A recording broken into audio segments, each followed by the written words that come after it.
Oh, wow! Hello, I'm Johnny Knoxville. Welcome to Jackass. Cortana, I'm gonna need you now. Will Smith just smacked the shit out of me. Keep my wife's name out your fucking mouth! I'm going to, okay? Welcome back to Normies Like Us. You heard it up top. We're back with another Whatcha episode. That's right, where we're going to slow it down. Let you get to know your hosts a little while we talk about what we're watching, what we're loving, here on Normies Like Us with your hosts, Colin, Mike, Joe, and Jacob. We all had to think about it. We don't know. No We never crazy get to use names. Paranormal names. But we're here. Yeah, the Whatchas. We had a bit of a hiatus. I was called away unexpectedly, so we decided let's just take a break, and now we're back, and we're gonna, do a catch up on what been reading, watching, all that, like we normally do every 10 or so. So hope you enjoy it, and we're happy to be back. And thanks for sticking it out. In the meanwhile, listeners. that's right. Yep. But Whatchas recaps. We're gonna dive into it. Obviously, it's been a couple weeks, but good to see you guys. Big events happening, right? Maybe. Yeah. We might not cover everything, but obviously big events in the news. I don't know. What do you think? Do we just hop into it straight out the gate? No need to. I say that we ask the listeners to keep this podcast name out of their mouth. Oh, Yeah. About the exciting things that have topical.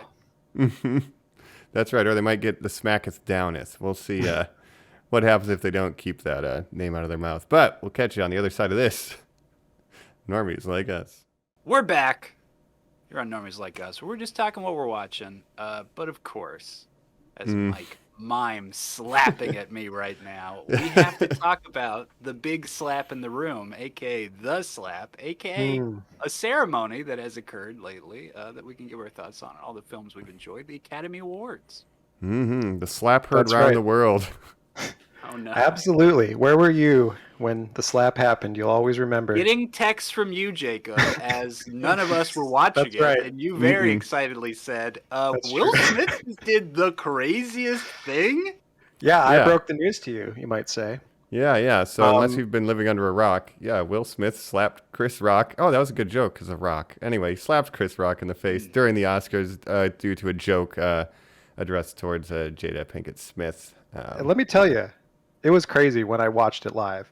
I bet. Yeah, well, let me just tell you, I've been watching a lot of Oscar movies in preparation for this podcast. Really, I don't know why I was doing it. No one else was, but just for fun, I decided to watch like as many Best Picture nominees as I could before the broadcast, and then I don't really care about the Oscars that much. I just want to make that clear. But as a fan of film and the art of cinema, you wanted to see what was nominated. Yes, Right, it's all right. bullshit, but I like to see good films win. I wasn't gonna watch the broadcast. I only was gonna watch it if I could find a way to watch it for free, because I don't have like basic TV here. I just have like streaming and stuff. But I was able to watch a free stream, and so I just had it on in the background. And I'm watching. It's probably one of the worst Oscar broadcasts that I've seen ever. It was pretty bad, pretty boring. And then Chris Rock comes out. He's telling a couple jokes, makes a G.I. Jane 2 joke about Jada Pinkett Smith, which I didn't understand at first, but yeah. And I guess because she shaved her head because she has alopecia, blah blah blah. And Will Smith just walks right up on stage, smacks him in the face. Nobody knew if it was a bit. Nobody knew what was going on. The audio cut out on the American, broadcast for like 15 to 30 seconds. It was insane. And then later, I saw the uncensored versions where he's, yelling and stuff. And I was like, oh, there's real, anger in his voice. Yeah. So I guess this isn't staged. But I mean, yeah, absolutely crazy. Probably beats the Moonlight La La Land thing as the craziest thing to ever happen at the Oscars. But Certainly. yeah, I mean, not since Tom Cruise jumped on a couch has the nation been so captivated by a maniac who's past his prime. two people connected to Scientology, by the way. So Oh, no. yeah, He never what should it have done does. that Hold on, YouTube real rewind. quick. It was all downhill from there. our follow-ups. So the two of you guys, we get that text from Jacob. What do you guys do? Because none of us were watching it, right? Oh no, not at all. No, just me. I didn't even care that much, just to make it clear. I didn't even know Chris Rock was hosting. Usually, like, I'm pretty okay. He wasn't hosting. You know what I mean? He was just. Oh, he wasn't. He came out to just presenting that particular the award. Best Documentary Awards, which Questlove, the drummer from The Roots, made a movie called Summer of Soul that won, and then he had to come up awkwardly after that and give his acceptance speech. No one could concentrate on it. I felt really bad for him, but yeah. So he was presenting Best Documentary. He just did a couple jokes beforehand for some reason, but very strange. Yeah, I got your text. I got on Twitter and I immediately saw the uncensored version, and I'm here for it. The Japanese version made its rounds very quickly. And that was discourse has not stopped. There's been a lot of crazy takes about, people being traumatized and all this stuff. But it's crazy how long. Crazy. Should we give our take? Whose side are you on? Because I know for me, Chris Rock has been very public about being bullied as a kid, and like now Will Smith is dragging up some of those demons. Maybe I feel bad for Chris Rock is what I'm saying. I feel bad for Chris Rock. I mean, it was but maybe he's winning because his ticket sales are blowing up, so he came out the winner, but I feel bad for him. It's not like it was a super offensive joke. I thought maybe it was in bad taste, but maybe he didn't know about alopecia. And even so, like, Ricky Gervais, who I'm not really a fan of, but he's done many worse jokes, presenting the Golden Globes. So and Will Smith was a comedian in the 90s. I'm sure he has some bad material out there floating around, Yeah. And it's just crazy because Will Smith, one of the most bankable, family-friendly stars there is, totally ruined his image, you might say, in a matter of, a couple seconds. But and then now he's Best Actor. Projects being put on hold, all this, which I think is over the top. But it's crazy, man. It's crazy. It's really crazy. They were going to make Bad Boys 4. That's been put on hold, I guess. Well, now he's a badder boy. It blows my mind. Like, boy. It's like the most trivial thing ever, right? Like Will Smith threw a temper tantrum, and the country has been talking about it for over a week. Like, it's like, come on, man, who cares? Meanwhile, we have like actual psychopaths, like Ezra Miller, the Flash, choking people and doing all kinds of shenanigans. That wasn't on live TV.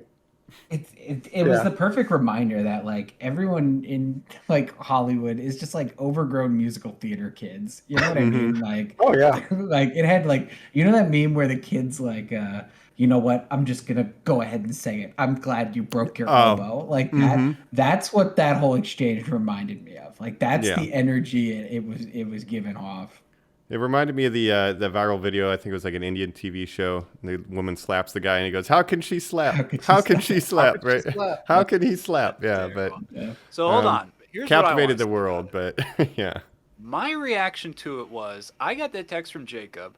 I go into my bedroom, which is the room where I have like my TV that has like a satellite-y thing hooked up, so I can get like normal broadcasts. I'm going like ABC. Where is ABC? Find it. Jacob, if you had not texted me that, if I had just decided to turn on the Academy Awards, you wouldn't know any of that happened. The reaction and handling of it and the rest of the night, and even the people involved, standing up, standing ovation, nobody being punished, no awkward weirdness, just like you said, a weird, boring, dumb show. That mishandling, that is just brutal. It's very strange. I mean, there's definitely a vibe in the room after it happens where no one in the audience really knew what to think. The Oscars didn't really address it. Will Smith won Best Actor as he was, the favorite. He said he's a river. Later, he said, "I am a river." He was crying. Yeah, he's a vessel for love, I think he said. Normal speech. He's a fierce protector and a vessel for love. They did not play him off stage. They let him talk as long as he wanted. He got a standing ovation, which is crazy. If they tried to, they get slapped. He won an Oscar for playing Richard Williams, the father of Venus and Serena Williams, the tennis players, who has his own history of like, overshadowing his daughter sometimes, controversy, which not so much in the movie, which we can get to because I did watch that movie as well. So there are a lot of comparisons between the character that he was playing. Maybe he was just being method, but I think Will Smith is a little bit hadn't turned it off. That's in the commentary track. Unhinged. Yeah. Yeah, I've seen some other things, other comments he's made and stuff, which, hint at a very, troubled mind, I think. But I won't, judge. We too won't Jim speculate West, on that. Desperado? A Rough Rider? No, you don't want Nada? Nada. Chris He's Rock got did not want Nada. Damaged mind? The fact that they're like, Netflix is gonna put his movie on hold and no more Bad Boys 4 is like, are you kidding? Like, Yeah, act that's like he shot ridiculous. him. Did you see the tweet from Judd Apatow where he was like, he could have killed him? Yeah. It's- No, Oh, there were so man. many ridiculous takes, and comedians were obviously upset about it because they feel like, oh, if he can do that, then people are just going to come up and start Cancel assaulting culture. comedians or whatever on stage. I think it's a little overkill. What a bunch It's of just- babies. What a bunch of babies. Everyone's Yeah. acting like such babies about it. And I agree with Joe's take. I like Daniel Radcliffe's take. I like this take of just being like, this is the dumbest thing on the planet. Why is anybody still talking? Oh yeah, we Right, should right. absolutely be moving on. We're giving our takes now because we didn't have an late. episode last week. Yeah, we gotta But react. I guess in the spirit of moving people on, are though. still talking about it though. Oh, so yeah. it's not like we're Oh, that it's late. crazy. Yeah. Well, it's a new There's meme gonna be a format now. punishment after Yeah. this episode, like a month from now. Yeah. He'll be like executed. Well, he Oh, already jeez. resigned from the academy. I Will think Smith he is learned put his down. lesson. Let's Mhm. just everyone relax and let's move on with our lives, right? Yeah. How can Jacob. you slap? We're all slappy. Did he deserve it? Did he not the slap? Did he deserve the Academy Award? It was all right. I think it was maybe sort of a legacy award where Will Smith's been around for a long time. Probably not going to get that many chances for Oscars in the future. Like he doesn't do a lot of Oscar movies, so this was kind of his lifetime achievement award in a way, I think. But he was good in King Richard. Some Okay. Oscar voter being like, well, he did do it Big Willie style. Yeah, Checking yeah. the box. Yeah, I think Denzel Washington. You can make an argument that he should have won this year, but he's always nominated because he's a great actor. Not that Will Smith isn't a great actor; he's just a different kind of actor. I mean, King Kong's got nothing on him though. That's right. So I mean, Denzel Washington, one of the greatest actors. ever. yeah. So what about the rest of the field though? You watched a lot of these Oscar-nominated, Best Pictures. I and did. stuff. What are your thoughts about that field and any kind of standouts for you? Yeah. So this is the part of the podcast that we call the Acobbdamy Awards, right? Mm-hmm. That's right. Bringing that Trademark. in. Famously. It's famously what we call it. Very Mhm. famous. What I call it. Trademark. Yeah, I decided to watch. I'd already seen like 5 out of the 10 nominees, and I was like, I might as well try to watch some of these that I wouldn't normally seek out, like King Richard, like CODA, the actual Best Picture winner, and like Drive My Car, which I thought was excellent as well. So those 3, in addition to the 5 that I already seen, which was Dune, Nightmare Alley, Power of the Dog, Don't Look Up, and I didn't know you saw Dune. can't remember the 5th. Oh yeah, Dune. Oh, Licorice Pizza, of course. Oh, that's right. The 2 that I did not see out of the 10 was West Side Story, which, I feel like I've seen that already. Yeah. So beautiful though. Yeah, I'll probably watch that at some point, and then Belfast, which that was probably the only one that wasn't available on any streaming site, so I didn't want to rent it. Can you imagine wasting your time watching that movie? Yeah, it wasn't that high up on my priorities, but CODA, King Richard, Drive My Car, all available on various streaming sites, HBO or Apple Plus, Apple TV Plus, Apple TV Plus Premium. Max. CODA, which Apple won an Oscar before Netflix. Netflix been trying Yeah, for that's years, pretty big. Oh my god. and Apple TV comes in at the last moment, gets the deaf family. So if you don't know what CODA is, which is very heartwarming. I did enjoy it, even though it's not the kind of movie that I normally seek out and watch, because it's a very by the numbers kind of. It's exactly what you expect it to be, but it is well made. So it's CODA stands for Child of Deaf Adults. Mhm. Child of Deaf Adults. So this girl is the only hearing person in her family. Her parents are deaf, and her brother is deaf, Mhm. and she's a singer. She wants to be a singer. So as you can imagine, there's a lot of predicaments Yeah. therein. But it's a very, like I said, by the numbers, but well made. Very uplifting. Could make you cry. It's very heartwarming. Disney And Channel original. I did compare it to a Disney Channel original movie, but which I stand by. Probably, it's a a lot of people paint by like the it, I'll say numbers, that. maybe. Yeah, As far as an it's not Oscar going to movie. surprise Would you. you call it this year's Green Book? I don't think it was. I never saw Green Book, but I think it's But you less. know what I mean. Like, Yeah, it's more I never saw inoffensive than Green Book. either. I think the reason it won this year is because it was, even though I thought it was a pretty strong group of films, there wasn't a prohibitive favorite. So it kind of won in a year where there wasn't a strong favorite. They're like, well, we got to give it to something. Power of the Dog had some momentum going in, but there's some backlash to it after a while. And CODA, the very family friendly, very inoffensive movie, came along and won. So, it's well made though. The dad, Troy Kotsur, won Best Supporting Actor. Marlee Matlin was the mom, famous deaf actress. So very well done, I have to say. All right. Well, Codified, Apple got an Oscar. There you go. Netflix, so check that out try on harder. Apple. And then on watch it. HBO. Sorry.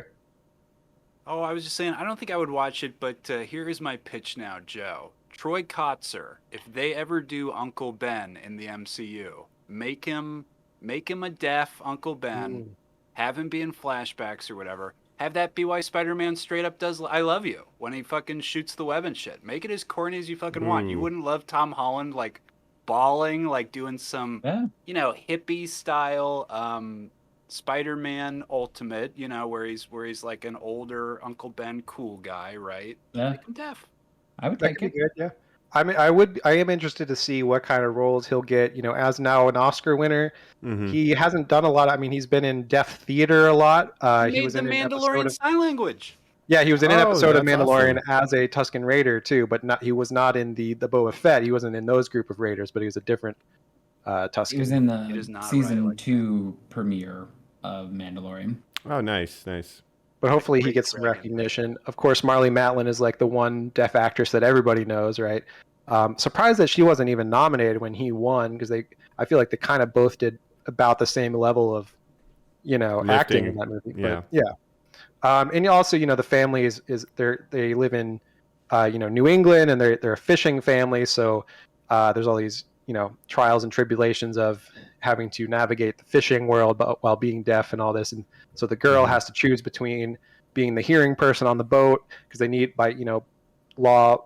They need, a hearing person on board, or, following her dreams and becoming a singer and all that. So, yeah, It was good, but nothing to write home about, I would say. But just enough to win an Oscar, but nothing to write home about. Yeah. Right on. Yeah. Noted. It's not what I would have gave the Oscar, but I can understand it. Best Yeah. adapted screenplay, a French movie that somebody saw and was like, we could just do that. Yeah, Yeah. I could do that. Yeah. And this movie was at Sundance. It won all the awards at Sundance. It was a big audience favorite. And then Apple came in and scooped it up and rode it all the way to the Oscars. So Dang, they didn't even Good for- make it. They just bought the rights. yeah, literally, those like tricky little they bid for punks. it in Sundance and beat Netflix, who's been trying to make an Oscar winner for years. But Wow. sorry, Netflix. Better luck next time, right? Yep. They're still doing fine. I don't think they're hurting too much. Netflix. is No, I making think they're plenty of okay. money. Yeah. I'll mention just the other two that I watched on HBO. What is it? King Richard and Mhm. Drive My Car. King Richard, again, well made, but it's exactly what you're expecting to be. Very standard biopic, if you will. Mm-hmm. It's good, Everyone does a good job in it.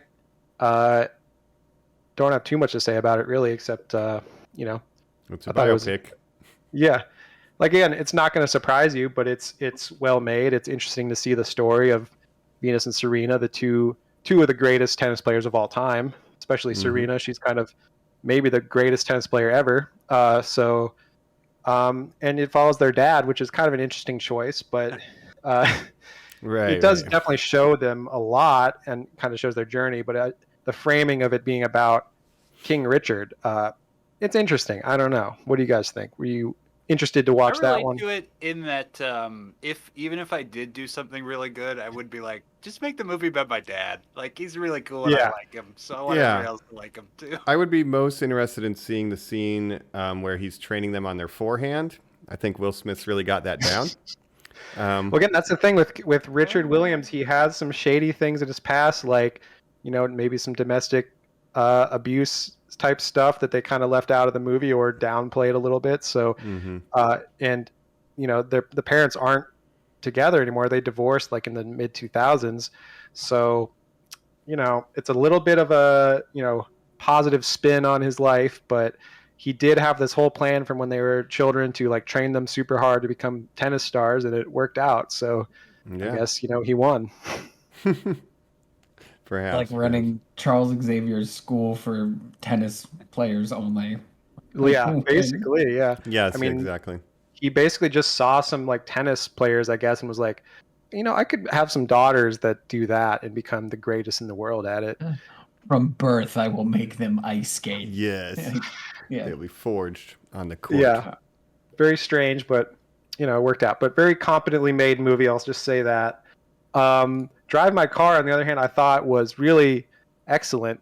This is a Japanese film. It's based on a Murakami, short story, Haruki Murakami, who did like Nice. Norwegian Wood. I guess he names a lot of his stories after Beatles songs. And yeah, it was really, really good. I mean, it's 3 hours. It's, a foreign language film, obviously, so it's going to be a tough sell for a lot of people, but I think it's definitely worth it. If you're into that kind of movies, if you're into like a slow drama in another language that's 3 hours long, check it out. It's really good. Nice. And I'm the kind of audience for that, perhaps. Yeah. Very interesting story about a play director who's doing, he does like these unorthodox plays that are multilingual. So like every actor in the play is speaking a different language. They're kind of like experimental theater. And it's about, relationships and grief and forgiveness and all those good human emotions. And I'm surprised it got nominated for Best Picture. Yeah, I'm familiar with human emotions. I try to familiarize myself with them as much as possible, like Data and Star Trek. I think they're finally, we had Departures was nominated, I think, a while back, and then Parasite won. Yeah. So I think the Oscars are trying to open Toy Story more 3, international. they always throw one in there like that. Yeah, right. Well, this was a surprise because, it was the favorite to win Best International Film, obviously, but this was the first Japanese film ever to be nominated for Best Picture. Akira Kurosawa never did it, which is insane, but that is insane. First one. So now we have Parasite, first Korean movie, and now we have Drive My Car. So Drive My Car. So it's just, good to see it get nominated. And the director got nominated for Best Director, I believe, which is, good job.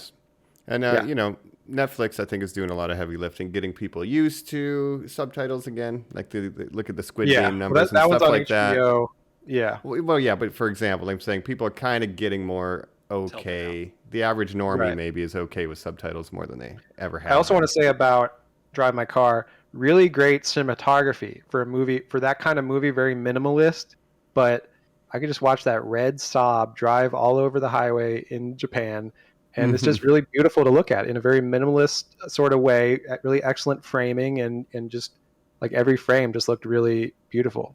Nice. I'll just try. I like Dude, Where's My Car, but I'll give this one a try. A lot of it's set in Okinawa, which, a lot of very beautiful, sort of tropical landscapes and such. So, yeah. Nice. Very cool. Two thumbs up. I was keeping it equally highbrow with what I was watching because I finally got access to Paramount Plus, which meant I could watch Jackass Forever. And I've been wanting to see Jackass Forever for a long time. And why wasn't that up for Best Picture? Best Picture. Why not? Right. I had a lot of fun with it. But did you guys see Jackass Forever? Have any interest in it? It's on Paramount Plus if you can get there. But I enjoyed it for exactly what you think it would be. I haven't seen that yet.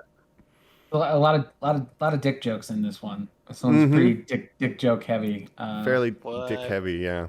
Yeah. Did you love it, Joe? It was fun, I guess. It's crazy to think how old they are now compared to like when they started this, and the fact that they're still doing what they're doing is like insane. There's a new guy whose name is Poopsies. Yeah, I thought he was funny because his name was Poopsies. Yeah, I don't know about that. I like, I know they have some like, some of their fans or people that have sort of were inspired by them. Like I know there's this one guy on the internet that was called, I think at one point he was called like Too Stupid to Die. He's Zach Holmes, yeah. Yes, that guy. I know he was maybe in some of this movie doing some guest kind of, starring. But I'm just happy because he's obviously been imitating him, and now he gets to do it with his He's heroes. part of the main cast. Yeah, I think without diving too much into it, I appreciated it as kind of this reflexive look, like Joe said. Why are we doing this? We're so old, and like the whole construct of like a Jackass movie. It's like breaking down the barrier between like the audience and content and like how it's created, and it's just like it's this weird kind of almost meta thing now that we've grown up with it for 20 years. So it's just interesting to see the kids they're passing the torch on to, these old dudes still doing weird stuff, and just what is this is like lowbrow, but it feels weirdly highbrow in this era. Like it feels like it's saying something while being dick joke heavy. I don't know. Sure. And PP, which is what I'm going to start calling Paramount Plus, has all of the Jackasses. Did you marathon it before you watched the fourth one? So I did watched not. some of the other movies not too long ago, like within the last 2 years, which is probably my cap for watching Jackass Your usual movies. Jackass rewatch. But annual. I wanted to see if they had any of the show, and interestingly enough, like they have a couple of episodes, but not everything. I was hoping to find things like Viva La Bam too. They did not have that. So that's something that like I've caught some old kind of episodes. gets filled in. I've caught some old episodes of Viva La Bam with friend of the show Cole before, and I say it doesn't really hold up too well. I'm not expecting it to hold up, but I wanted to just kind of like None of check them out have. that early 2000s. It's a time nostalgia. capsule. Yeah. Yeah, totally. But the Vito's dead. 2 or 3 episodes on there are like the pilots, and they're crazy. Oh yeah. Those Most early of days. Viva La Bam was just him just being a dick to his parents, like a Yeah. lot. That was I And think they're they all have older. like a restraining order against him now because he's like lost it. So Yeah, that's sad. Yeah, Jackass Forever. Like final thoughts on it for me though is like there were a lot of dicks, and the violence in this one was like pretty wild. Like Johnny Knoxville gets mega messed up. There's like one stunt they do where like they get up and like 4 people are bleeding from the head, and it's like, God. oh, that seems like pretty aggressive. Too old for this shit. Yeah, there's not a lot of like, they show like the aftermath, but they don't show. And then we were all okay. It's like we were all bleeding, and next scene, and it's like okay, I don't know how the recovery went, but Which yeah, I feel like in the first ones they did kind of like explore that part of the story a little bit. This just goes from like, oh, that person needs stitches, moving on. hospital. He's on a gurney. Next scene, he's fine, but yeah, they do a little thing Ryan Dunn Forever at the end, which I thought was nice. Obviously he passed too early, and he's a big part of the early show. But for your highbrow Jackass Forever, I enjoyed it. Joe, I think I saw on the list. Did you have Paramount PP content also that you were checking out? I think so. Yeah, Paramount Plus is the app that just disappoints me. When I watch things that disappoint me, right? So that includes Halo. Yeah. Picard and Jackass Forever so far, which are and way too MTV reality shows, which when I watch, I end up disappointed in myself. I've been thinking about getting it just to watch Star Trek and maybe Halo. But it's taking all the Star Treks off Netflix now, so I feel like I'm kind of last night said into my Roku thing, Wrathacon. I was so excited. I was like, it's on Netflix. I've watched it They're all on 1,000 Paramount times on Plus Netflix. now. What are you talking about, Colin? Jacob, the disappointment I felt immediately, screaming out, Paramount Plus! Yeah, I wanted to watch all the Star Trek movies recently. I want to do a Star Trek movie, just watch them all, marathon. Save it. And- I have a pitch at the end of this on what we're going to do for our Christmas series. Oh, incredible. Oh. Okay. But Joe, did you watch, speaking of space and sci-fi, did you watch Halo? I did, yeah. I watched both Man. of the episodes that are out. Yeah, so what are your thoughts? I only watched the first one. Okay, so I'll keep it there. We'll keep the thoughts to that It's first just episode. stunning how bad it looks. Like, remember when Steven Spielberg was going to make this a movie? Oh, and, like, that was like there were a ton of great names attached to this at so many different points, and what Peter we Jackson. ended up with. Yeah, Alex Peter Garland got Jackson. paid $1 million Oh, man, yeah. to write a screenplay. The highest written, paid, commissioned screenplay ever. $1 million to write a Halo movie. And Yeah. Now it's what we turned end into- up with is just like probably some of the worst CGI I think I've seen in any budget, like let alone something that's supposed to be this high. Like if you're Crazy. trying to bring an offering to your PP platform that's going to compete with things on Disney Plus or Netflix, right? It should hold up. And I agree, the effects do not. I just kept thinking, like, this feels like the future of Saturday morning cartoons. Like, this will just be how good shitty children's shows look to sell toys. Right. That's kind of Yeah, how I I've heard feel it, when I look at it. I've heard it compared to CW, like CW level writing, CW level acting, effects. I don't think that's fair. I like the CW shows because they also like know what they are and Yeah. they play within those rules well. They're better than others. This does not feel. They missed the mark on the first self-reflexive at episode. all. Mm-hmm. Well, let me just set mine up real quick. So I don't have Paramount Plus. Colin, how did you watch this? Did you pirate it? No, I'm 32 years old now. I just don't have time to do things like that anymore. I use, and I'm always talking to you guys about, Pluto TV. One of my favorite apps of all time. It is a Paramount-owned streaming network that has commercials that is channeled. So you can flip through and go, Pluto action. And you're like, oh, Mission Impossible 3, the last 30 minutes before it rolls into the Red Dawn remake? Fantastic. Sign me up. That's what Colin's Sundays are all about, right? While he's doing laundry. Or before I go to work, I will put it on, come home, TV is rolling content that I didn't choose. I like that. You can't do that with Netflix and stuff. I like that. Yeah, just let it roll. They have a channel called Paramount Picks that are them pushing to try and hook you. It's like what they've done with YouTube to put the pilot on there.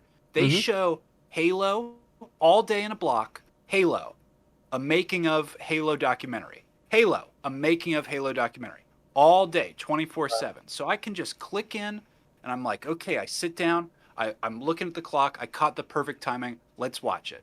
Now, here's what this show is, guys. It is like when I would get home from school and switch to TBS or channels that don't exist anymore, TNT, and the Highlander TV series would be on. And you'd be like, I like Highlander. And you're like, you do? And it's like, yeah, why not? I bet this is as good as Highlander. No, it's not. It's a shitty TV version of the thing that you like. And it sucks. Yeah. It sucks. It's a bummer.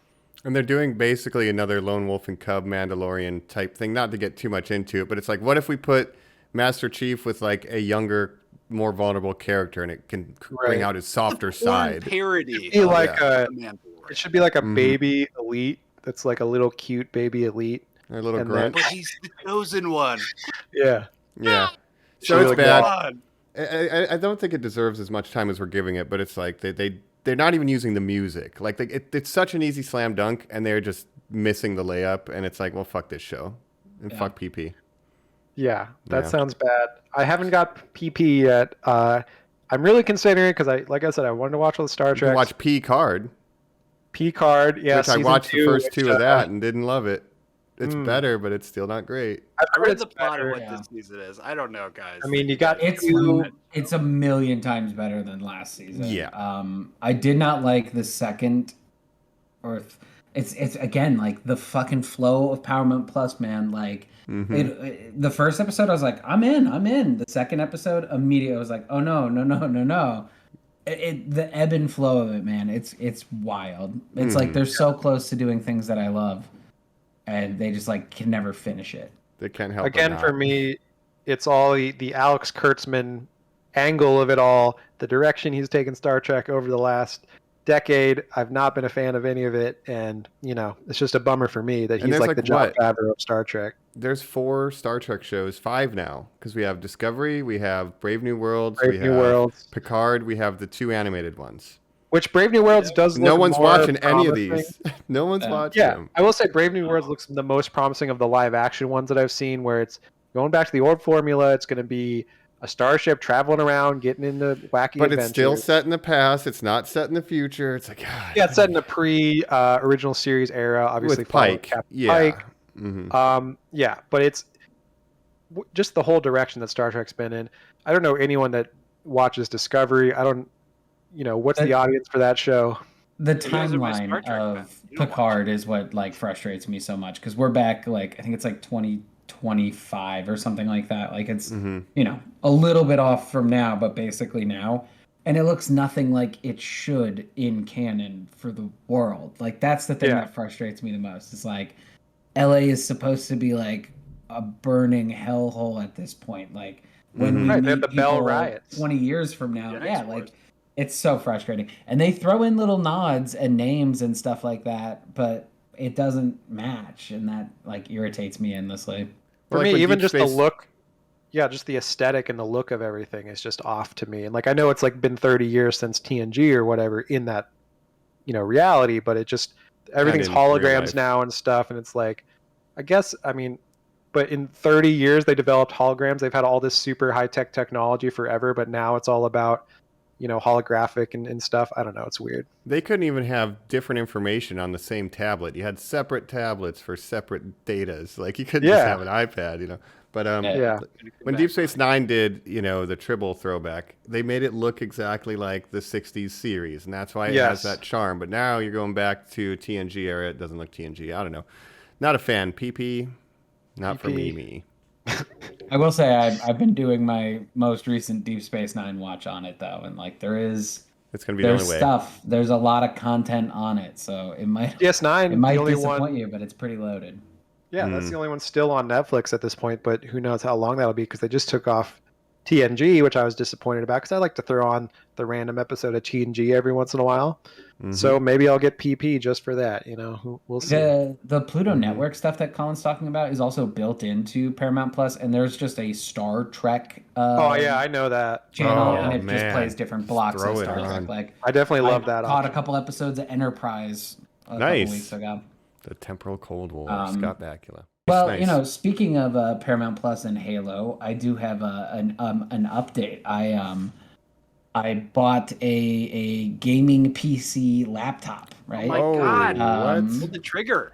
Yeah, so I did. I have a laptop designed for gaming. That is the purpose that I have bought this machine for. And I'll tell you, it's like 2 days old. Like that's how long I've had it. So Oh, I haven't done wow. anything, but I did like download some stuff, and I got Game Pass with the deal or whatever, and I downloaded Halo. And I'll tell you what, you guys were like, Fortnite's for babies, Halo's for babies. Halo is the same exact game. I booted it up. Well, I never and said it wasn't. immediately won my first 2 matches. Oh, and okay, yeah, had yeah. the same sort of like dopamine hit of like, now you That's can unlock streaming this going, skin. baby. I want to see this. Well, it's the same Um, game loop that Halo's always had. But are you playing ranked? Or are you playing, I social literally playlist? just quick played like once it loaded up, hit quick play, and the 2 things I got dropped into. One thing I didn't understand the rules at all, but it was like King of the Hill, but called something different. But the rules like felt like King of the Hill, and then a free for all Slayer, but like Oh, like Stronghold, where you gotta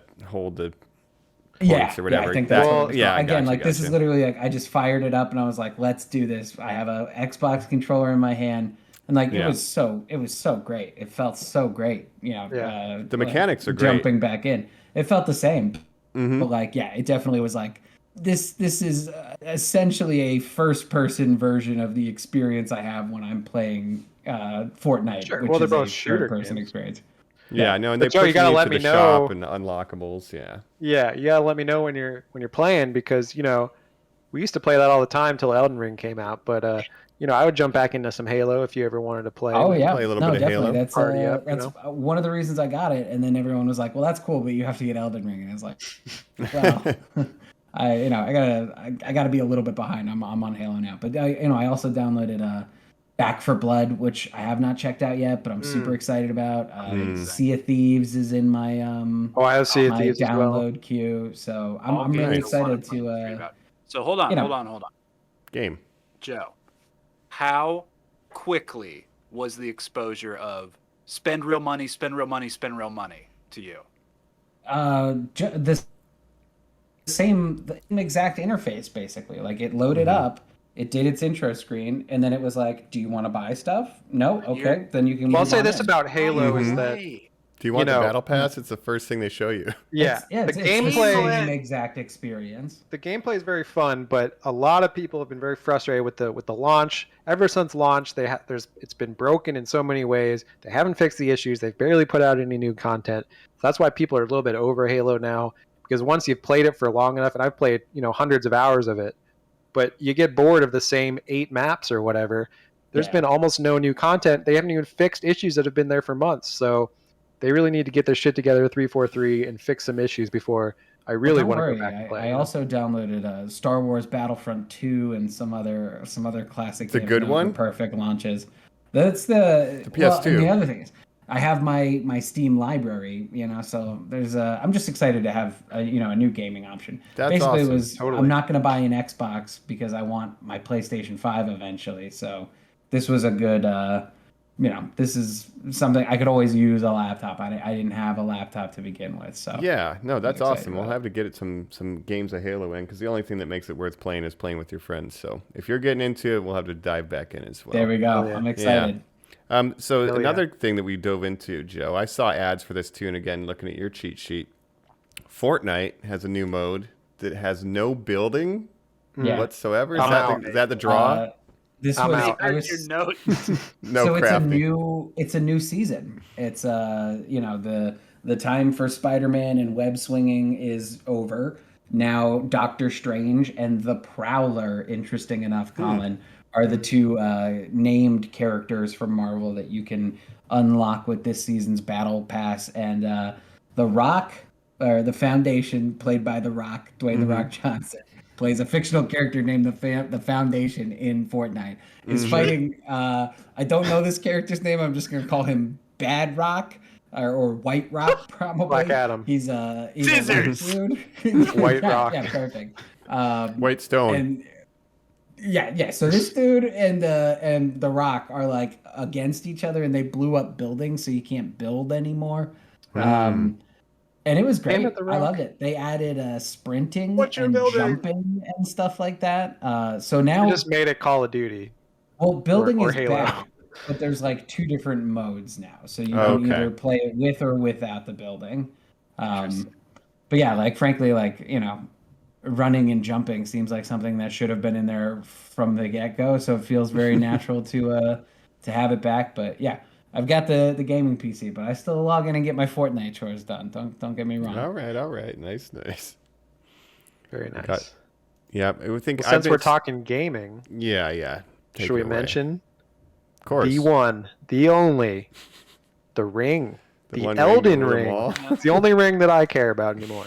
Mm-hmm. No, that's not true. But it is a great game, and I know we've both been playing it, Mike and I, a lot, Yeah. and some of our friends who are way better at the game than I am. But it's okay. I'm a scrub, but I still enjoy it.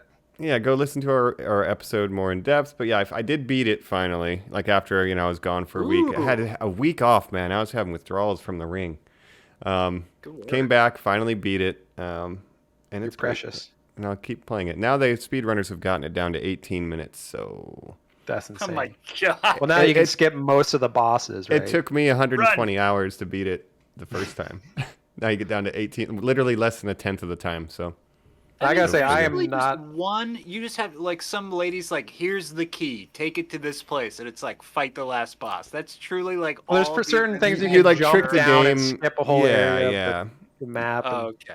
the main thing they do is they trick the game into loading you into the wrong area. So it's like Okay. it doesn't know where to load you, None so of it that puts you counts way at for the me, end. Mike. All these speedrunners who do this stuff where it's like, but you have to get the disc out while it's in the load screen and spit on it and put it back in, and then you're at the Yeah. final boss. Well, there's That's different bullshit. categories, right? There's Right. glitchless, there's any percent glitchless, So if you're going no glitches, then it's going to extend your longer. time, right? Yeah. But the I'm other always point doing no is, glitches, baby. no, I love glitches because it's like, well, then you're at the final boss and you have like not leveled up whatsoever, and now you like really have to be very good at the two things you You're actually have to naked guy fight. with a stick. Yeah, basically. Rolling. I see and our the friend right validity now in is each. doing a level 1 playthrough, right? Where he's trying to play the entire game at level 1, never Yeah, a friend of the leveling up, show, Chris, is almost beaten the game at level which 1. is insane to me. Yeah. Too much. I So- can't even imagine how, I would do that. I'll just say I've played like 80 hours of this game. I'm not even close to the ending, I don't think. There's lots of areas that I have not been to yet. There's lots of bosses I have not defeated yet. I'm making my way slowly, along, and I'll beat it when I beat it, probably in a couple months. Yeah, like I If said, I ever 120 beat it. hours for me. So there's plenty to love on that game, Joe. Eventually you'll get there, but it's maybe you will. Yeah, like 3 years from now, I'll be like, hey guys, you ever heard of The Witcher 3? I'm gonna play that, and then afterwards, man. I think It's a we'll little get to, dragon heavy, Elden yeah. Ring. Play some Gwen. So be careful. But Colin, let me ask you. I see what you got your list here. What's some stuff you've been watching, man? I have not been playing too much. I'm so happy that all my friends have been playing so many video games. I just come home with this. We've been making you watch us. Well, yes, that does make me feel good. That is a outlet that I can do. Coming home from work, I'm always just like, if I even play like a Pokemon for like an hour, it's literally just gonna be me coming out being like, oh, I have to like go level these things up and then I'm done. And it just like bums me out so much as I get older. But Yeah, I feel you there. what do I want to plug? Oh, the big one for me right now. When I'm not watching you guys, when I'm listening to something, Joe, huge rec for you. So my favorite free podcast is called Blank Check. And no, it's not about the Disney movie. And yes, they've covered that, but it's a podcast about auteur theory where we'll look at filmmakers. It's a mini series. We'll do one episode on every movie they've made in order, and we will identify the film that is what you call their guarantor, which is like, I'm George Lucas, I made Star Wars. That means I get a blank check for the rest of my career. That means the rest of my films up to Red Tails or, Howard the Duck are my blank check. It's just, I'm known as George Lucas. I get to do this. I get to do that. Mm-hmm. Now, my two favorite filmmakers are David Lynch and John Carpenter.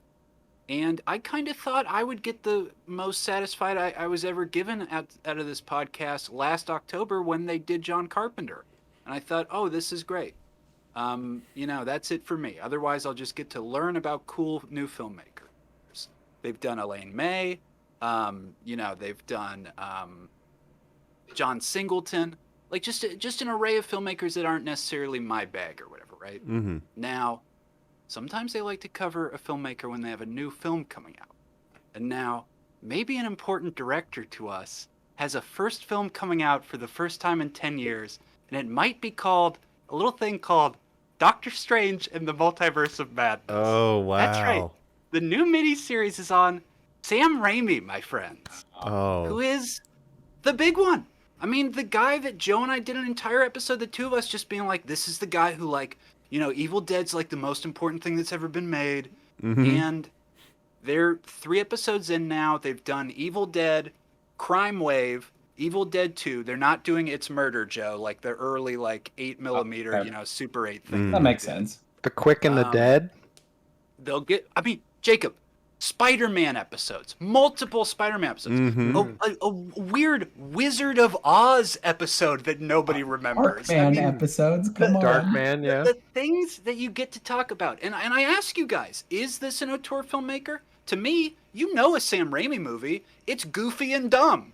Like, when you're watching it, you go, this is a goofy, dumb movie. And that's great. When that He's camera's sort of on the an 2x4, auteur it's Sam Raimi.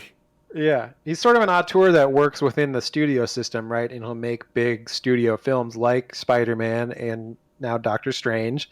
Yeah. It'll be interesting to see a Marvel movie made by someone like him because they usually don't, like they had Edgar Wright and then that didn't work out. So it'll be interesting to see like an auteur kind of person do an MCU movie. Yeah, but like here's the difference. Like the big difference between those two to me is like, he's an auteur, and like the way he's an auteur is that all of his movies are made by someone who played a lot of D&D as a kid. Like, it's not Edgar Wright like wanted to do things that don't fit in anyone's sandbox. Sam Raimi like grew up reading Spider-Man and Doctor Strange comics and being like obsessed with doing them. So right, like he's just the type of guy who's going to play with those toys well, I think. Mm-hmm. Yeah, and I mean, he knows how to do the big budget, but still get his style across. He could still get his Bruce Campbell cameos in. I'm wondering how that's going to factor into the multiverse. And now, it's supposed to be a little spooky, too. So it's going to be good to see him come back. To a bigger question I want to ask you all, and Mike, please answer right away. What do you guys want out of that Doctor Strange movie? Having just come off of a film where we saw Doctor Strange interact with 3 Spider-Men, I said in that podcast, that hand is dealt. You can't keep doing that. What do you want out of that movie, Mike? Well, primarily I want it to allow Andrew Garfield to work with Sony and kill Morbius. Just kill him. Yeah. Comes through a portal. I just whatever happens here, I just want it to allow Andrew Garfield's Amazing Spider-Man 3 to happen. and so just give Sony that Spider-Man and keep Tom Holland and just let them ruin their entire franchise as they're apt and want to do. But we'll see. I have really no expectations for this movie, Multiverse of Madness. Might not even be probably won't be the best multiverse movie this year, which I'll get to. But nice. Yeah, it could be anything really. I don't, Hugh Jackman's Wolverine comes out, and Jacob, you're like, yes, I'm so satisfied. That's exactly what I wanted. Well, we've already heard, Patrick Stewart's voice in the trailer, right? So we know that could be a thing. Although doesn't mean it's going to be in the movie as more. Yeah, you might get X-Men. I texted Joe because the thought occurred to me. We were talking about the Illuminati, what this thing is, this council of other people. And it's so obvious that they're going to use this for these cameos of these Bryan Singer X-Men characters to kind of interact with our main Marvel ones. And Joe reminded me that Beast is on that council. And I said to him, who would you prefer, Frasier or the War Boy? And what was your fucking answer, dog? Tossed salad and scrambled eggs, dog. Tossed salad and motherfucking scrambled eggs. Give me that Frasier, man. Yeah, I'm with you. Like, do you guys want that? Do you guys want like what? Like what out of that movie? I don't know. I mean, they're gonna a really cool Dutch tilt at just the right moment. You know what I mean? Like a crazy push-in camera. That Sam Raimi's just fucking do it, man. I need the 2x4 shot. If I do not have that, I will be very upset. But Bruce Campbell cameo. Bruce Campbell cameo. As Mysterio, maybe there was a tease. Oh, maybe he's like in a universe. You could see that version of him, and then he's just gone, right? Yeah. And then I guess just get the mutants in somehow. We know House of M, no more mutants. The reverse, we have Wanda in this is potentially a villain. The mutants are here now. Mike, if you had to pick one, Halle Berry, Hugh Jackman, the big ones. Patrick Stewart, we know's in there. I'm not going to let you guys count him. Right. Fucking Fraser Crane as that blue monkey walks through that fucking hallway, waves at Benedict Cumberbatch and is like, I'm here to judge you. Like what would get you off as an audience member? I mean, Hugh Jackman is the big one, right? But Michael Fassbender would be good too. Oh, yeah. Well, they can't have Olivia Fassbender Munn. and Stewart because they would have to have McAvoy and Fassbender. They got to get timey-wimey. back. Timey-wimey. Ian McKellen. Every universe can touch. Yeah. I don't know. Who knows? I don't know. You know But what Ian McKellen would none be of crazy. you have said, though?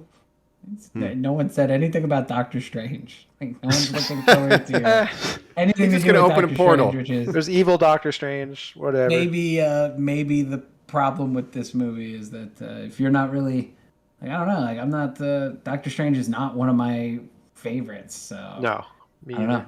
I hope it's a good Doctor Strange movie for people who want a good Doctor Strange movie, but I worry that it is just going to be like, okay, cool. Well, there's the Deadpool cameo now. You better give us this one, and you know what I mean. Like, are people going to watch this as a movie, or are they going to? But Joe, I feel like this movie it doesn't have to be that good because MCU they're just they're riding the wave of positivity from Spider-Man.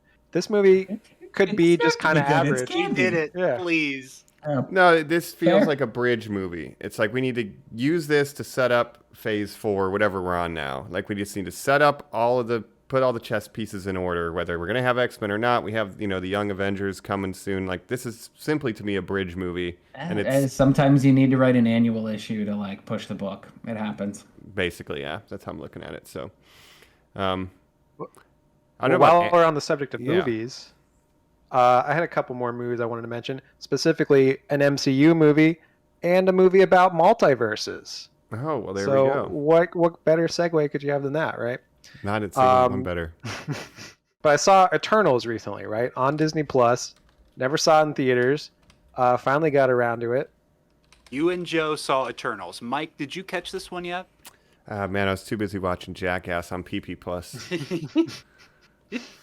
So I have not seen this one, but I did catch the new Disney show, which I'll talk about that after we get to this. We'll stay spoiler free on Eternals. I am very curious about what both of your thoughts are. You guys know mine, which is that it is the Prometheus of Marvel movies, and I don't appreciate anything about that.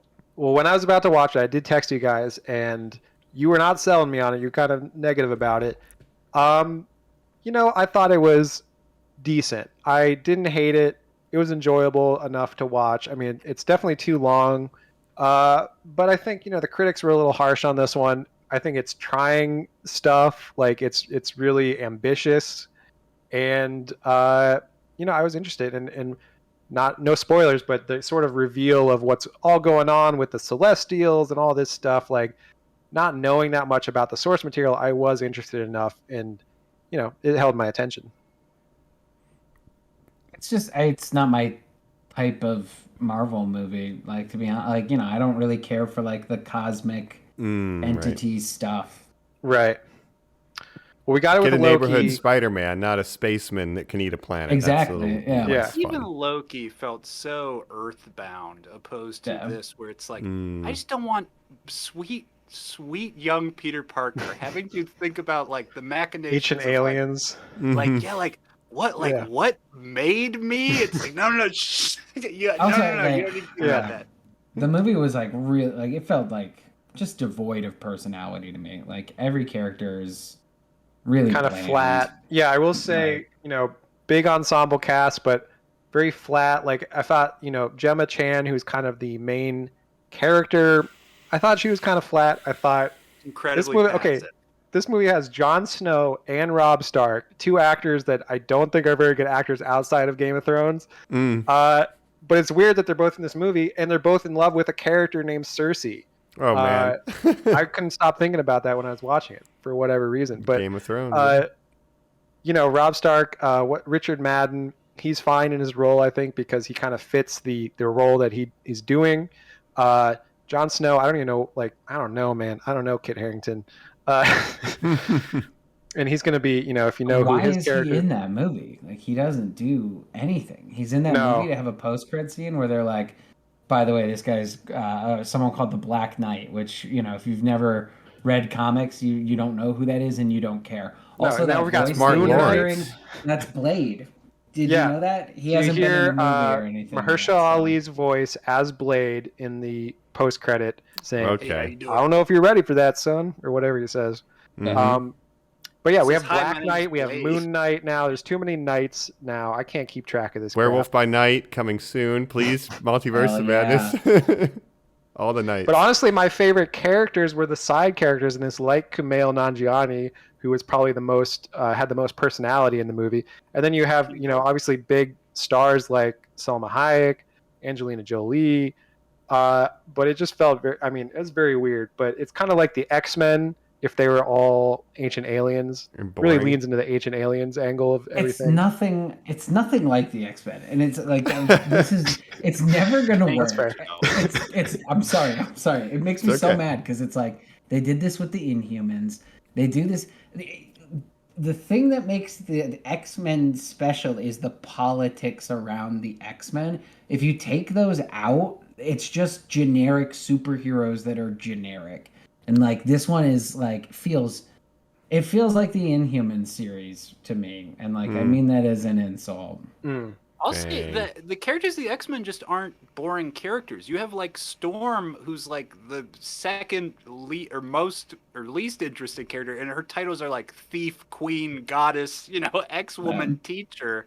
I think when it comes down to it, the only characters that I felt interesting were Kumail and Robb Stark, who's kind of like the Superman. He's the most powerful, I guess. He has the same powers as Superman, basically. What it boils down to is both of those characters' powers are explosions. Like both of their powers are pew pew. Yeah, they're all beams of light or whatever energy. Yeah. But it wasn't as bad as I was led to believe by a lot of reviews. There's a lot of Marvel movies that I think are worse than this. It's more ambitious, and I'm more interested in a movie that's more ambitious rather than an average movie that might be more agreeable but not doing anything very interesting. This movie, it's really going for it's really going for things. You might not think it works all the time, and again, I thought the cinematography was better than average for a Marvel movie. Like a lot of it is on like those like beaches or whatever, which is like kind of looks cheap to a certain degree because they're just shooting on these locations where there's like not a lot going on, but there was some good cinematography in there. They made the Marvel movie people like leave their warehouse where they shoot everything on a green screen, and they were like, "This is the greatest thing that's ever happened. Did you know there's an outside?" And Yeah, like, Kevin oh, no, Feige's that's mind not was enough. blown because Chloe Zhao showed him like natural landscapes and stuff. I don't know, but He's like, Yeah. all new. He'd never been outside, I guess. He was grown in a lab to make movies. but Chloe Zhao wanted to make like a Tree of Life, Terrence Malick kind of movie, and I think they reined in some of the more out there choices in like, well, it still has to be like, a blockbuster or whatever. So there's not a lot of action. Like it's not really focused on the action. It's more focused on the dialogue and the different characters' point of view, philosophical differences and whatnot. It is presenting like a clear theme, and it is like about something, which is, more than most Marvel movies can say, but it is also criminally unfunny. Like, there's the amount of times people look at the camera and say, that went well, and then slip on banana peels is like out of control. Sure. Well, there's too many Eternals, and you gotta showcase them sometimes, and not all of them are very interesting. Most of them are not very interesting, I would say. And most of them are not very interesting or well performed. No, Yeah. Kingo's your favorite. All right, fuck them. Let's get out of that then. Let's talk about our last movie here before we jump and I say give our final thoughts on all our great stuff we've enjoyed today. Jacob. Yes. Marvel producers, directors. You have the Russo brothers producing the Daniels, music video directors, making a multiverse movie.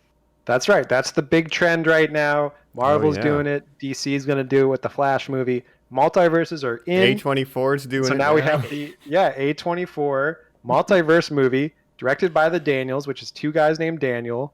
Their first movie was Swiss Army Man, which is about Paul Dano finds a dead body on he's like stranded on an island. It's Daniel Radcliffe, and he uses it to it's very zany, right? And very creative. They're very creative. They're great with like effects and they're just very, they come out of the, like you said, the music video world. Really, really talented guys. So they made this movie called Everything Everywhere All at Once, right? Michelle Yeoh, starring role of Star Trek fame. Yeah. Yes, Star Trek of many, many things. International talent. Extremely talented actress. Yeah. Yes, and you know what? This movie. Really, really good. One of the best movies I've seen in a long time. Early contender for movie of the year for me. Just can't praise this movie enough. And I don't want to overhype it because anywhere you look, people are talking this movie up. It's the critical darling right now. But I think it's totally earned its praise, and it's really, really good. You completely oversold Licorice Pizza to me, and then I saw it and I was like, this is the best thing that's ever been made. So now I'm like, absolutely, like whatever you want to say, Doc. Yeah. Heard nothing but good things. From what I see in the trailers, it looks like it's tapping into something I really liked from that Sense8 show that the Wachowskis did, where it's like, oh, you can tap into these other people's abilities around the world and use them at will. But now it's like you're tapping into yourself in the multiverse, kind of like Jet Li's The One, except you can like work together with all of them instead of murdering them. That's essentially Right. That's essentially the premise. Is that that's a there's good all these different movie, versions by the way. of you. The One. Yeah, there's all these different versions of you that exist in different universes. That basically based on your life choices, your life splits at different points. A lot like Loki, right? There's many different versions of you. Everyone knows multiverses at that point, but you can basically jump into their body and use their talent. So one of them might know martial arts. One of them might, be a cook or whatever, a chef. And that'll come in handy in a variety of situations, depending on professional driver. I don't know. I could tap into that. Well, that's what the movie's just feel it. At, you just tap into it. Being John Malkovich vibes too. Oh, totally. Very being John Malkovich.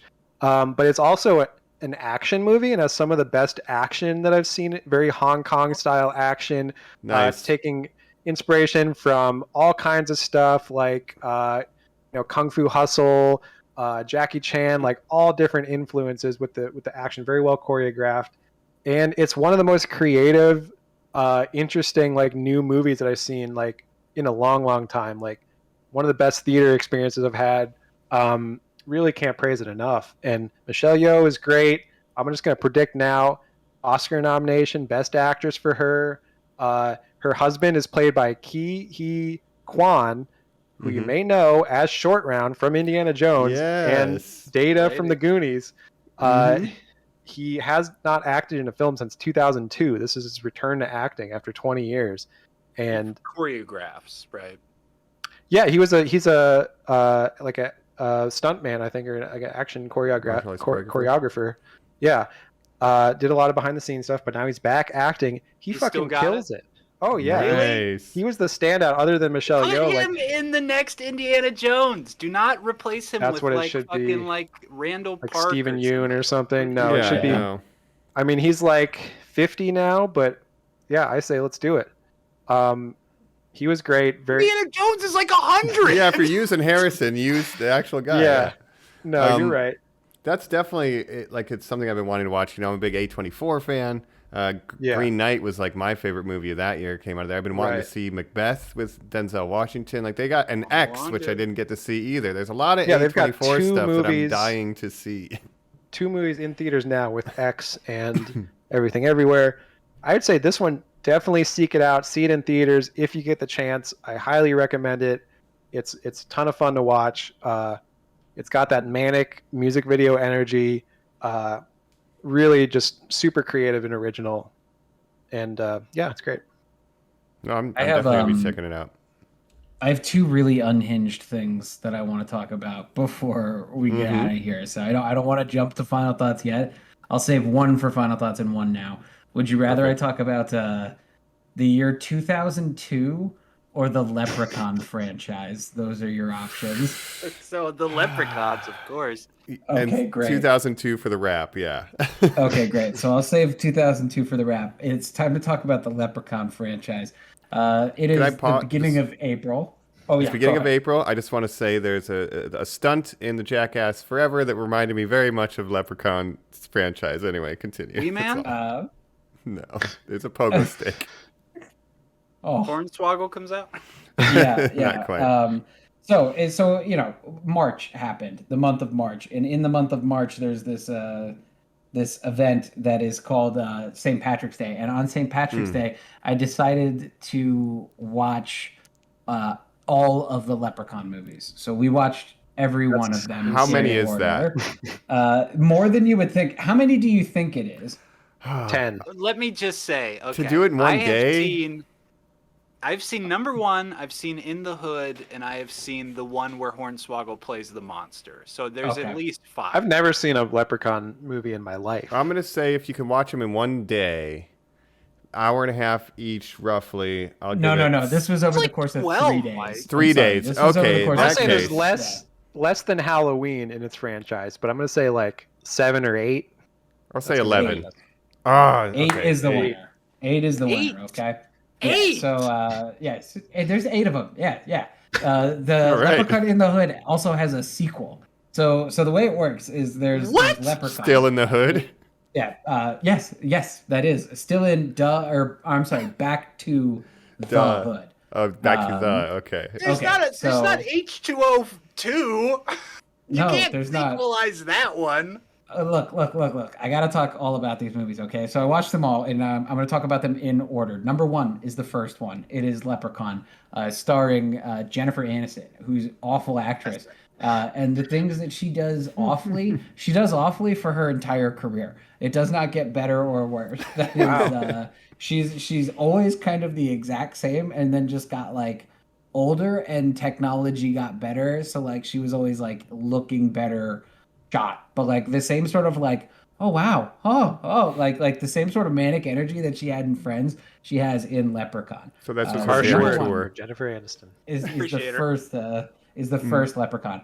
The second best Leprechaun is the latest Leprechaun, which pulls a classic Halloween move and says, forget all those other ones. Those don't count. The only one that counts is the Jennifer Aniston version.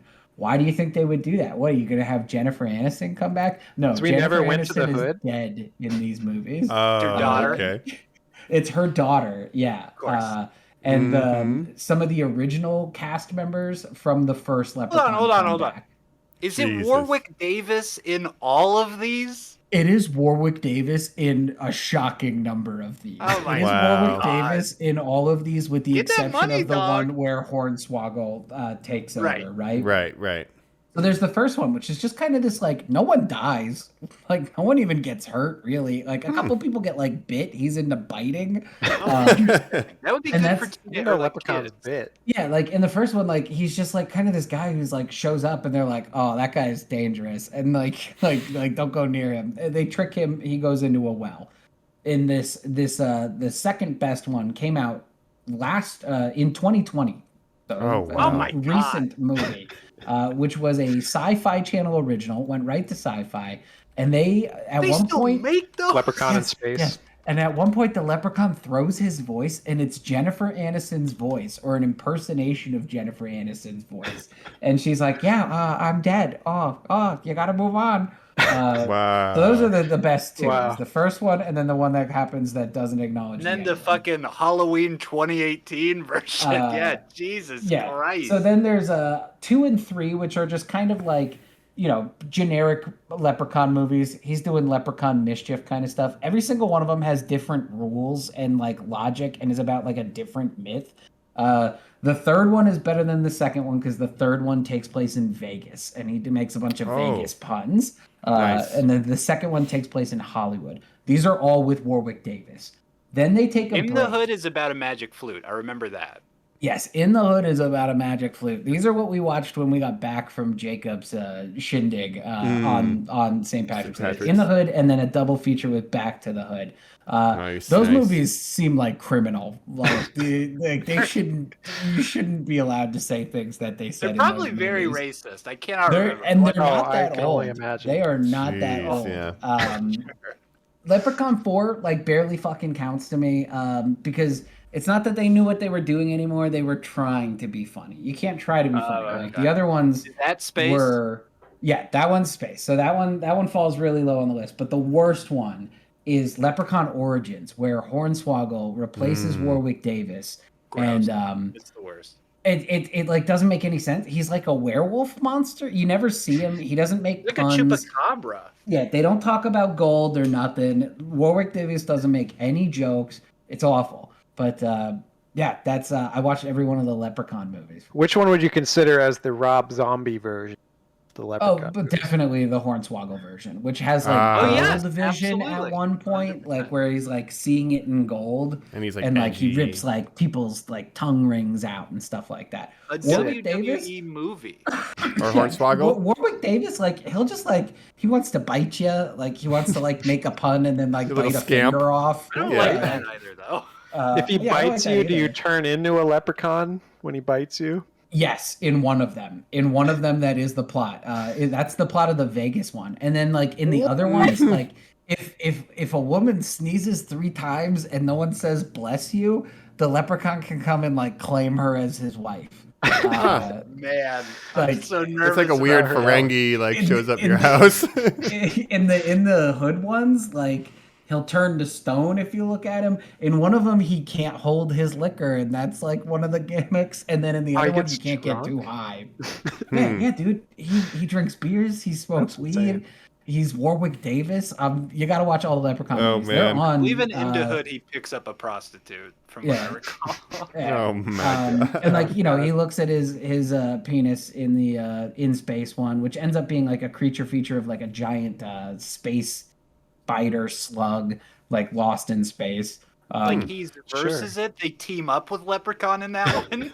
No, they're We just got to kind of make like this two thing problems together. happening at the same time. It's insane, and they get like more and more sexual. At some point in every Leprechaun hangs on. movie, he does this thing that is like the most unhinged thing ever, where he pretends to be a woman, and then like tricks a man into dying while he's like, "Oh, look at my woman body," and like the first one, it's Jennifer Aniston. She's classy. Like they weren't doing that kind of stuff. Right, By the right. time you get to the fourth one, there's like literally like.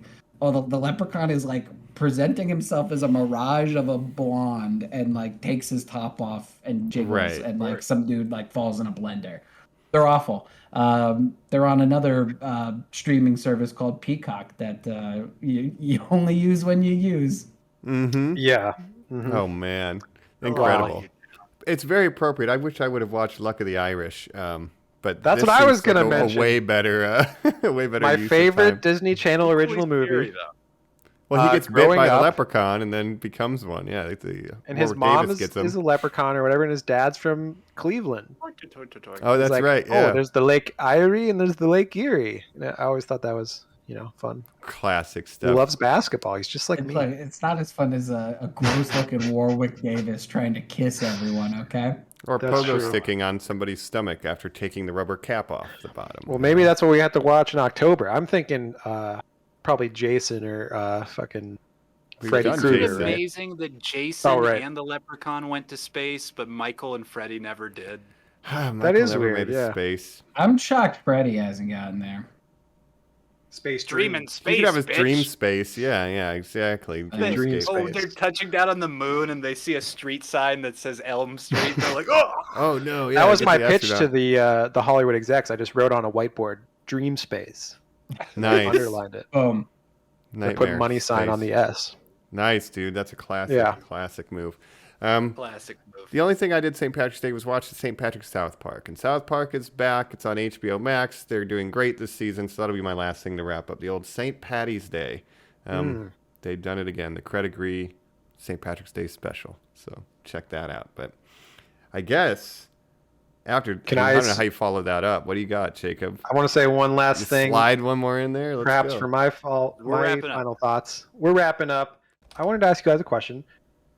We did an episode about a great show called 24, starring Kiefer Sutherland, Agent Jack Bauer. I wanted to ask you guys, because my goal with that show is getting you guys to watch it. I wanted to hear an update. Have you guys continued to watch it? How many seasons have you seen? What are you thinking? Have you stuck with it? I have.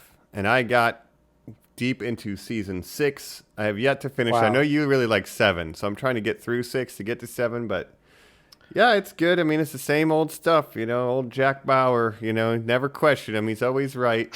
He's always right. Right. And you Gets should have into listened some to him. shenanigans. For my Yeah. part, I've just finished season 7 recently. I took a break. I had a week where I had some family obligations as well, so I didn't have a lot of time to watch, but I'm getting through season 7. I'm starting season 8. I actually just watched season 7 finale today. Nice. And season 7, I think it's like the Star Trek rule where it's like all the even ones are the good ones, but for me, the odd seasons of Jack Bauer are the best ones. 1, 3, 5, 7. 7. Although I maybe also 9. really like 2, so add 2 in there as well. But pretty much follows Wrath that of rule. Khan. That's yeah, exactly. Yeah. Interesting. But Joe, Yeah, what he's- about you? Have you continued to watch?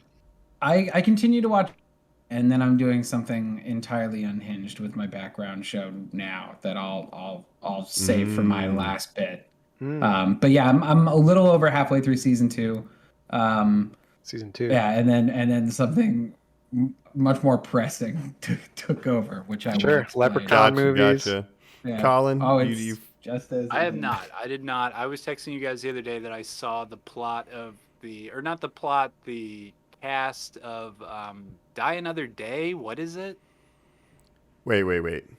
The 24. 24, You the Only movie. Live Tomorrow. What's the Oh name of yeah, the movie? Live Return? Another Day. Live That was Another Day. that's the I might revival. watch That's Live season and Let 9. Die. Yeah, and that takes place in England, London, England. But London. I still think season 5, best season there is. Definitely a really good one. They shake things up with the main cast with some big characters dying. Season 7 started out really good, but there's a final twist in season 7 that I didn't like. It's like one twist too far, I can only handle so many twists in the season before I start to, it starts getting There's ridiculous. so many twists at any moment. Yeah, but it's fun. Does Jack Bauer ever look in the mirror and say, "It turns out I'm the mole," and then blow his brains out? I'll just I say gotta Jack walk one Bauer myself. has faked his death. He's been in a Chinese prison. He's been through some shit, right? Mhm. But he's still out there protecting this country, protecting freedom, You Heck believe yeah, that? You heck yeah. earnestly believe that? torturing whoever he has to. This I is a saw world he's where got some new TV series, dog. So he's doing all these photo shoots. Kiefer, I know Jacob. Designated survivor. He's got his Normie, music career too. Don't forget. Jacob sent us this music video. I urge you all to check out Keeper's music career. But he's doing these photo shoots now for this upcoming series he has. He has Oh, the so First many Ladies, tattoos right? Where on he's his- playing like Teddy Roosevelt or whatever. Or FDR. Oh, is that what it is? He seems to have lost his mind, in my opinion. He does have a lot of tattoos because he cares more about his music career, acting career, honestly. But he's in the show called. There's this First Ladies show that has Michelle Obama, some other old First Lady, and then She time travels Eleanor to Roosevelt? meet FDR. no, it's my like three God. different stories that Okay, are so it's all. also to Obama Wishbone. knows time travel. Fascinating. It's like three different stories This of is three what the different Obamas First are doing Ladies. with that contracted Netflix. They're cooking up this historical With Kiefer. fiction.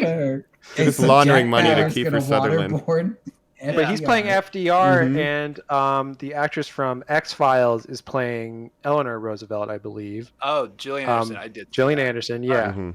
Get us out of here. Get me away from 24. Joe, what is this show you're watching? Is it 2002 related? I assume you're watching Yes. the OC. No. So WrestleMania just happened this week. Isn't that Yay! Oh exciting, yeah, WrestleMania. yeah, I watched some of it, but what I've been watching instead is the entire year of 2002 in the WWF. Oh man. Fox Attitude has, Era. the WWE network, and this is the first time it's ever actually been easy to do. I started with the first Raw of the year and the first SmackDown of the year, and I'm watching the year 2002, which was the year Whoa. that Hollywood Hulk Hogan came from WCW to the WWF. Chris Jericho. It's insane. I am completely hooked. I started WrestleMania 18 today, which is the WrestleMania of that year.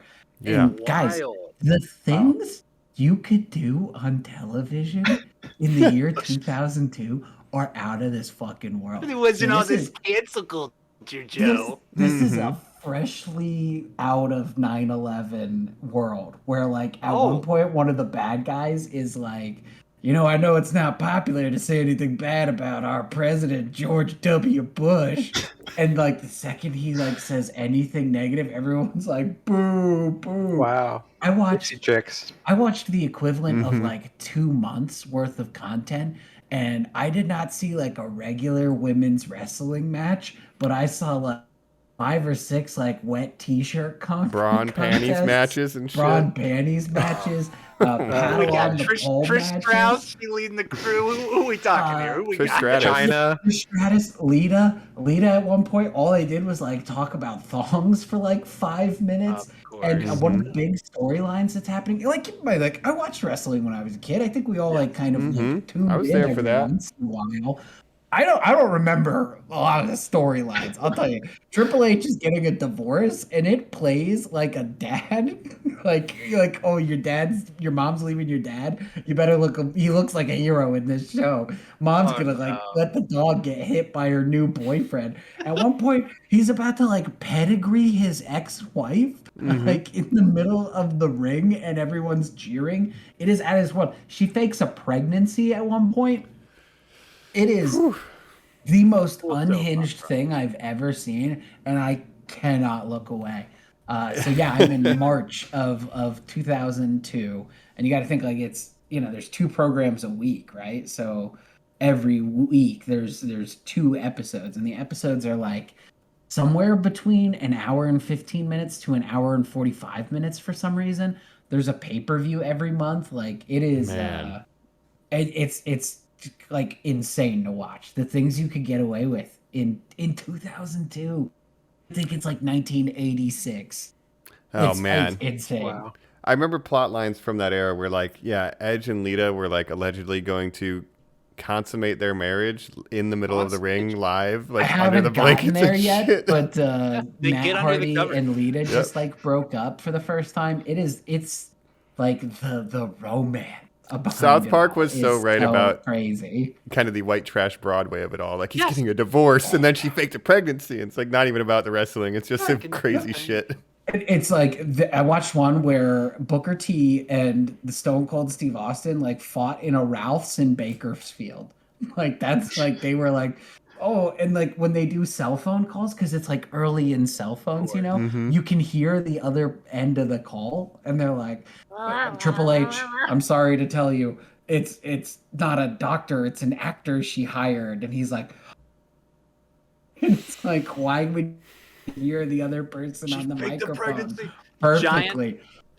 Giant gray block cell phones, Joe. What do the suits look like? The huge fucking suits on these fucking baby. giant Yeah. monsters. Man. So this is the year. I haven't seen them yet, but John Cena and Brock Lesnar, like those guys are gonna pop up on the scene any minute. Mhm. But like I'm watching like DDP and Rob Van Dam, you know what I mean? Like guys wow. like that. So it's like the nostalgia level is out of this world. The last episode before this WrestleMania started had a handicap match where the entire NWO, so the three dudes there, fought The Rock and Stone Cold, and it was just like any other fucking Monday night in 2002. It's out of this world. That is So crazy. if you have any like wrestling nostalgia and a Peacock account, you gotta pick a year, man. It's so crazy. I believe that's kind of the era too, like 17, 18, where you get the crazy like triple ladder tag team matches with Edge and Christian and the Dudleys and shit. So like that's a good spot to kind of put yourself into. How to definitely because I need to see WrestleMania was pretty crazy. You know, Stone Cold is back. You know, so you're watching stuff from 20 years ago. Stone Cold's in the ring yesterday. You know, as of recording. It's so crazy. It's so crazy to see. And like, you know, Jericho is so in 2002, what's happening is Jericho is the first ever undisputed champion. He has both the belts. And he's like, I'm watching him on AEW still, and this is him 20 years ago as the first ever champion. Like he beat Stone Cold and The Rock in the same night. And like that's like his big claim to fame right now. It's so fun to watch, man. Like it's that's been a great era. Such a joy, and like it's just the perfect background noise because you know, like when you work like an 8-hour day and you have something on in the background, you can tear through like 6 or 7 episodes, and it feels like it just goes on forever. You know what I mean? This like you know, you can do 1 week of content as opposed to 1 season. You know what I mean? Right, right. It's wild. You get at least 1 pay-per-view a week at that pace. You know, maybe even 2 if it's every day. That's pretty excellent. Very cool. I guess my last thing, and just briefly, because I think we might end up doing an episode if it ends up being good enough, but, you know, Moon Knight did come out. I've seen the first episode, and everyone said, don't watch it. Wait until the second episode comes out because it's kind of like a cliffhanger. I wish I would have listened and waited because it was like, I like it, but it's kind of incomplete, I think, that first episode. So we'll see where it goes. I felt like it didn't need to be, like, more could have happened in the first episode. I felt like it was kind of dragged out for what it was, which is interesting because, like you said, it's only 6 episodes long, the whole series or whatever. But it's like, I understand what's happening, and like I just felt like I wanted more, and not in a way that like I'm super interested in it. I want to see more, which I'm interested, but I just wanted more from that episode because I felt like it was kind of dragging out the premise a little bit. The setup kind of took a bit long, maybe, but like you know, I get it. You know, he doesn't know what's going on. Yeah, and he doesn't know what's going on for 40 minutes of the 45-minute pilot. You know. Yeah. So. But we'll see where that goes. But you know, obviously, we like Oscar Isaac, Dune. You know, Ex Machina. Of course. You know, doing Star a British Wars. accent. Yeah. I was thinking about, you know, we have all these British actors coming over here playing our American heroes, Spider-Man, Batman. What happened to Jack Bauer, huh? The good old American He's a hero. Hunter Helmsley when you need him to come out here and pedigree. That's funny too, because Kiefer Sutherland's Canadian, but it's nice to see an American going over there. He's the president. He's the designated survivor. How dare you? That was just a cover. But no, it's good to see one of our own, Oscar Isaacs, going over there doing a British accent. You love to see it. Yeah. Give him a what for. Yeah. Go over there and slap him. Take that. Yeah, King Plus Henry. Ethan Hawke. Everyone loves a nice Ethan Hawke, right? Yeah, Ethan Hawke's good too. Gattaca? Come on. Gattaca pass in effect. But yeah, Colin, how about you? Any final thoughts, final mentions? I will wrap it up with one last nebulous question because I know we're running along here, so I'll stretch it out even further. To throw it back to the Sam Raimi of it all, when I was kind of surmising to my father that this was all going on and just how excited I was, go back and listen to Normie's Story Evil Dead episode. Basically, my whole thesis is there was no YouTube when we were kids. a lot of filmmakers like the Coens, even kids like us, saw Evil Dead for the first time. We're like, wow, I didn't know you could do that. And it was just a wake-up call, right? Mm-hmm. Now, that film has affected me so much. Joe and I have seen screenings of it. I've seen it on 35 millimeter. I have seen it. Oh, that's incredible. On VHS, which was probably the first way that it was introduced to me. DVD, Blu-ray. I don't have the 4K. I've watched it streaming. I said to my father, what do you think is the media you've seen in the most formats, the movie you've seen in the most formats? I think Evil Dead is that for me. And I have an answer that I hit with him very quickly, but I'll ask you guys, do you think you have one for yourselves? The most number of formats. I guess by default it would be Yojimbo, because I've seen that on DVD, I've seen it streamed, and then I've seen it on Blu-ray, and I've seen it in 35 at the Academy Theater. Wow. One time on my birthday, and Yojimbo's my favorite Kurosawa movie, it was just screening for free on my birthday, and I was like, 35 millimeter Yojimbo, like, come on, man. So I think that's the one for me. I have no idea. I guess maybe Star Wars or something, having seen Star Wars on VHS, Now, DVD. Remastered Disney in the theaters. Plus. Yeah. My dad took a beat and he said, oh, how would I know that? And I said, well, can I guess for you? I bet it would be Star Wars. You saw the original films and then everything you just said. But that brought me to the question, Jacob. Are we the last generation, because we saw the re-releases in theaters, that saw the entire Skywalker, what we didn't know was 9-film saga in theaters? Yes. We're probably So the far. last kids our age, right? Well, because they haven't re-released them or whatever, or they might never. Theaters don't really exist anymore, guys. Well, they're all They on Disney might Plus never now. happen. You can watch them on Yeah. your big screen. No, but TV. I saw a 35 millimeter print of Empire Strikes Back by going to, my local AMC and buying a ticket. Like, that wasn't some sort of special screening. Like, they re-released them. Mm-hmm. Yeah. It's Now a they're all really digital. big month for my family. My dad was very excited to take my brother and I to those. Yeah. I still treasure it to this day. I think Which we I've all seen. went. Right? Yeah. I've seen, so that's probably definitely the one, because I've seen bootleg DVD, I've seen regular DVD, I've seen Blu-ray, I've seen streaming, I've seen 35 We had mil, those. I'm sure you had them too, Joe. The VHS. THX VHSs, and then I've the had gold 2 cover. different VHSs. You've had every yeah. form. Yeah, you've had every format of those Yeah. films, right? That's Yeah. true, and I had The a only bootleg other off one the that movie might channel. come, the only one that might come close for me is The Dark Knight, because I saw that. I saw that the first day it came out. I saw it 3 different times in every format that you could see it at the time. So there was 35 mil, 70 mil, and then digital, and then Nice. streaming, and then DVD, and then Blu-ray. Oh, No, Star Wars still wins by 1. Nice. Yeah, Star Wars might be, if we're counting all those remasters too, and the generational VHSs as well. Yeah. But man, yeah, unless it's a boutique, like kind of art house thing where like, oh, we got a print of Empire, everything's digital anyway. So even if there's Yeah. like a screening of Star Wars, it's going to be a digital, So yeah, we are the last. Take that, Zoomers. might You can't take that from us. The Last Jedi. But I love that your answer was Yojimbo, Mike. I think that's very cool. Yeah, well, it's also just a special one. Like, what are the odds? Who's going to go to that? Me. But yeah. Wow. Well, we watched it up, I think. Jacob, any last throw-ins? Just one last final.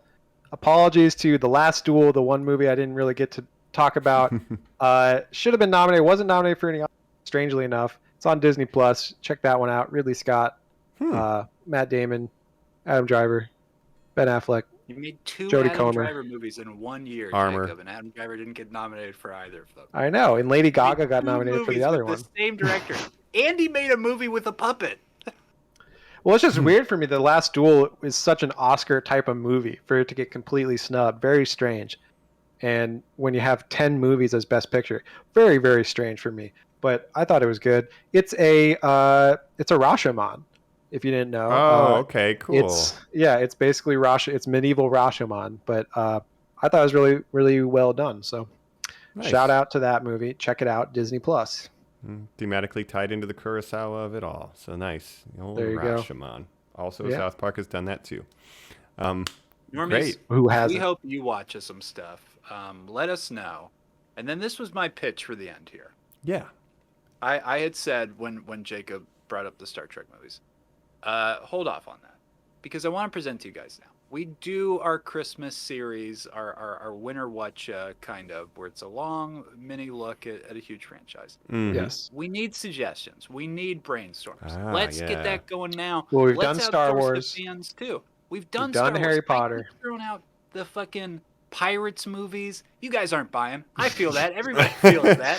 Maybe it's the old Kirk movies. There's fucking 5 of those. You know, normies reach out like, oh, you guys did the Star Wars. Do the Star Treks. Hit us up at normies _ us. Let us know. Yeah, I would that's a good 100% idea. think that's a great idea. I would love to watch all the. I would even do it as a summer thing, like we did Transformers last year.